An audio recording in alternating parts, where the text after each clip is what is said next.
What's up everybody, it is I, Hero Range, and welcome back to the Forest Cup Meta Simplified guide. Today, we're gonna talk about the updated top 3 electric types. Yo, I was just minding my own business, making these Forest Cup Meta Simplified guides. I actually had the whole guide planned out when all of a sudden, Niantic popped out with 2 toothbrushes tied together with a rubber band, swinging it around like nunchucks. It's a meta shift, guys. So what are we gonna get out of the update? We got a bunch of events, like a whole load of events, and I lost my mind when I saw that there was a part where 2 times Stardust, 2 times Raid Dust. I lost my mind. I was like, I'm gonna milk it. What else did we get? We got a buffed up Wild Charge. I guess buffed up Wild Charge, which is now 45 energy, 100 damage, and -2 defense stages. What else did we get? We got a whole bunch of lag in Go Battle League, but yeah, that's it. I love you, Niantic. I love you. Even if you probably don't even know who I am. But now I have to correct my Meta Simplified guide because the previous parts, everything about the electric type matchups, I want you to forget about those. Just forget about those. I will fix it in this episode. I will learn you up on the updated top 3 electric types, their matchups. We're gonna compare and contrast them, and so you get a very nice sense of what they do, what they can offer you coverage-wise for your Forest Cup team, plus what to look out for. So we've got these 3 Pokemon, but if you were hoping that I cover a different electric type, a one that you're considering for your team, just follow along with the matchups and comment it down below because I'm actually looking for Pokemon to deep dive on. Last thing before we get into the video, if you're wondering which moveset is he running on these simulations, which moveset should I run for these Pokemon, check out the pinned comment down below. Plus, there's some information there that you might want to see. Alright, so let's start off with the grass type coverage, and obviously there is a hierarchy here with Ampharos taking the top spot, right? 2 clean matches, straight Focus Blast, and this is important because Ampharos is a very bait dependent Pokemon. You're gonna see that later on, and it takes a certain type of player to want to play Ampharos, but that's if you look at it from that perspective, right? That Ampharos is a very bait dependent Pokemon, but if we focus on the clean matchups plus add on the playable matches that you gain, then it doesn't seem so risky to use, right? You do have these clean matchups, Ferrothorn and Cradily with straight Focus Blast. That's a really nice add-on. Coming in second place with the straight Flash Cannon win against Cradily, you have Magnezone, which is nice, and you have in third place the horror story, which is Stunfisk versus the grass types. Now, with the Ferrothorn and the Cradily matchup, I guess this graphic exaggerates the situation because you don't have to shield. If you swap in your Stunfisk and it gets locked into a Ferrothorn matchup, it's not as bad as really that because you don't have to shield, right? You can just take it, go down, move on to the next Pokemon. A lot of Pokemon can actually farm down Ferrothorn, Cradily. Yeah, there's some Blaziken, sure, yeah. So it's definitely not as bad with those 2 matchups, but with Meganium, yup, that's a bad situation because you can one shield farm down Stunfisk with the Meganium and blow up the next Pokemon with Frenzy Plant or Earthquake, so it's not good. Plus Frenzy Plant, guys, it slaps. Grass type coverage isn't something you really look for in an electric type, but it's really nice that they have this because they have this plus what they actually do, right? So Ampharos, Magnezone looking really nice right now. Stunfisk, this is the worst part of using Stunfisk. It's gonna get better, and it starts right now. Stunfisk is the best bug squisher. It's the only one with a clean matchup with all 3, and the Galvantula matchup is very important. You know this. This is a very strong Pokemon. Coming in second place once again is Magnezone with the clean matchups against Crustle and Scolipede. If it could beat Galvantula, that would be massive, but I guess it's nice that it has those. And with Ampharos, it's starting to show what we just talked about, which is the baity matchups. Alright, so yeah, not that good with the bug type coverage. Water type coverage is actually what you look for in an electric type, right? Actually, Swampert is a totally different type of Pokemon. It's a mud boy, so let's not focus on that. But yes, the Mantine, all 3 have it. All 3 have fantastic matchups. For the water type coverage, I would say that they're pretty much tied. They're pretty much tied because farming the Pokemon down is much better, especially with these 2 because they have big charge attacks that blow up things, right? Very nice.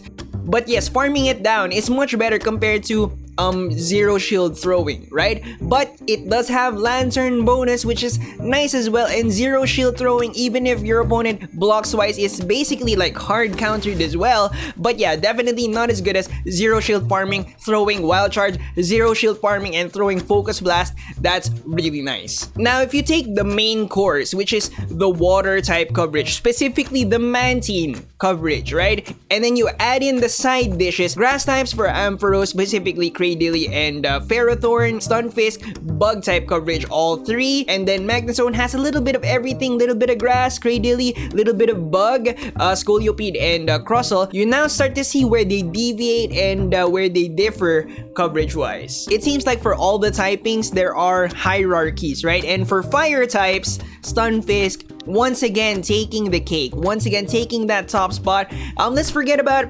Typhlosion. Let's just forget about it, right? It's not that good if you watch the fire type meta simplified guide. Yeah, but Stunfisk has both Blaziken and Sunny cast form. That is really nice. Coming in second with another clean matchup, alright? You have to focus on the clean matchups, right? Ampharos looking really nice with the Blaziken matchup. That is important, guys. That is very important. And then we have Magnezone, and this is a horror story, but you know, Magnezone has been pretty solid so far, right? This is just its weakness. This is the thing that you have to look out for. Now, with the Sunny cast form matchup versus Magnezone, you can opt to not block, right? But it's a risk. It's a gamble, right? That you have enough attack to kill Magnezone, because if you maximize the stats, Magnezone can actually get to the wild charge that kills you. So my suggestion, don't block the first wild charge, right? If you don't block the wild charge and kill it before it throws the second wild charge, then it's fine. But if it gets to throw the second wild charge, then you block it, right? Just to make it a sure thing so that you can get to the next Pokemon with this energy and blow it up, all right? That's a much better strat, because you might not even need to block, because after this, your fast attack might be enough to kill the Magnezone. So for the Sunny cast form match, now you know the strats. You might not even need to block, but I'm putting one shield farm just to be safe, all right? And then for Blaziken, make sure to block. Make 100% to make sure to block. So once again, more branching paths, right? But this I'm also emphasizing the weak spots, right? So for Stunfisk, remember, grass types, bad.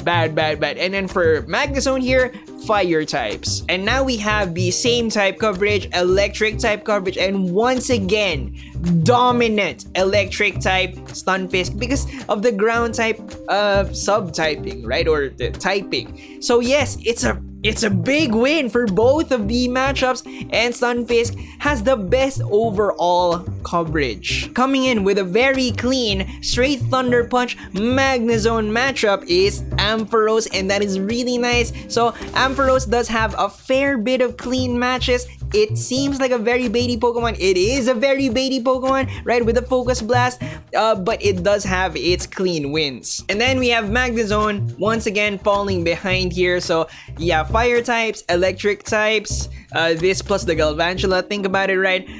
Doesn't do that well against those Pokemon. Now, before we wrap this thing up, I just want to add this matchup right here because I feel like this is going to be very important. It is Kingdra for Magnezone. Magnezone is the only one with a clean matchup against Kingdra. Even if it gets the Octazooka debuff right here, you're still gonna pick up the win, alright? So that steel typing really does shine in this situation. If Stunfisk gets the Octazooka debuff, it loses. So it's a 50-50 iffy match, right? And then with Ampharos, clean loss. And so to highlight the highlights of these Pokemon, let's start off with the common big thing, Mantine matchup, massive win for all three, but Magnezone and Ampharos with the farm down. Overall, for the electric types, if you need an electric type on your team, you need some Mantine coverage, but you want more, like wide coverage, then my recommendation is Stunfisk. Has clean matchups against the bug, clean matchups against the fire types, forget about Typhlosion, and is also the dominant electric type with massive wins against the other electric types.